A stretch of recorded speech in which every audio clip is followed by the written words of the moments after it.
Welcome to Illuminated Lamb, where we discuss the themes of Christ and light as found in the scriptures. If you're following us on YouTube, please comment, share, like, and subscribe. It really helps our placement in the YouTube algorithm. The following is taken from my very first YouTube video, released in December of 2018. I wanted to share some reflections I've had recently on two passages I've been meditating on. The first is from Psalm 119, verse 105. It reads, "Your word is a lamp to my feet and a light to my path."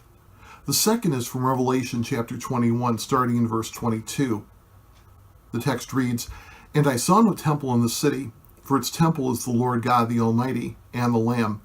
And the city has no need of sun or moon to shine on it, for the glory of God gives it light, and its lamp is the Lamb."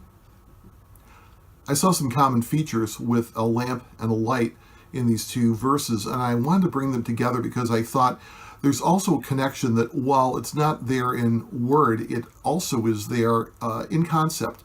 And it's the idea of word. In Psalm 119, verse 105, we have the sense of the written word of God that gives its light to our path as we move on. There's also in Revelation chapter 21, the idea of the Lamb of God, Christ, who's also the living Word of God. We have a sense of Christ being this light-bearing individual, this light-generating individual. We see it in the accounts in the gospel that talk about Jesus during his transfiguration, how his inner nature, his divine nature, was for a brief period of time on that mountain of transfiguration, able to shine forth, and something which his disciples were not only in fear of, but also, in a sense, in great joy and wonderment, as Peter wanted to set up a tent, a permanent set of tents on this mountain for them to dwell on. Hence we get the term the mountaintop experience.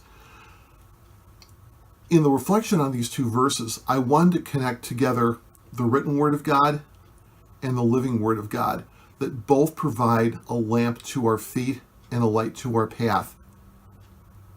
The Israelites are said in the book of Exodus to have followed a cloud, a pillar of cloud by day and a pillar of fire by night. The Lord God himself was specially manifest within that cloud and gave direction to the Israelites in their wilderness wanderings. I think in the same way, when we combine Psalm 119, verse 105, as well as the passage from Revelation 21, we see that not only the written word of God gives us light, but we also have the light of the living word of God, whose glory we see in these passages. We have writers such as the 17th century British minister John Owen, and even in our own time, people such as John Piper, who remind us that when we're reading the written word of God, we should be seeing the glory of Christ throughout. So in looking at the written word, we're also seeing the living word and the glory of God shining forth. So what I'd like you to take away from with all of this is that as you're seeking wisdom for your path, don't lead what Christ is supposed to do. Follow his lead. Understand that without his illumination, you may go off the path. There's no path that you're supposed to be on that Christ is not already there present with you.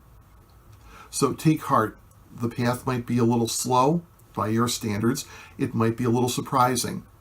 But in front of you is a light-bearing Lamb who will give you the light that you need on your path for that time. Thanks. God bless.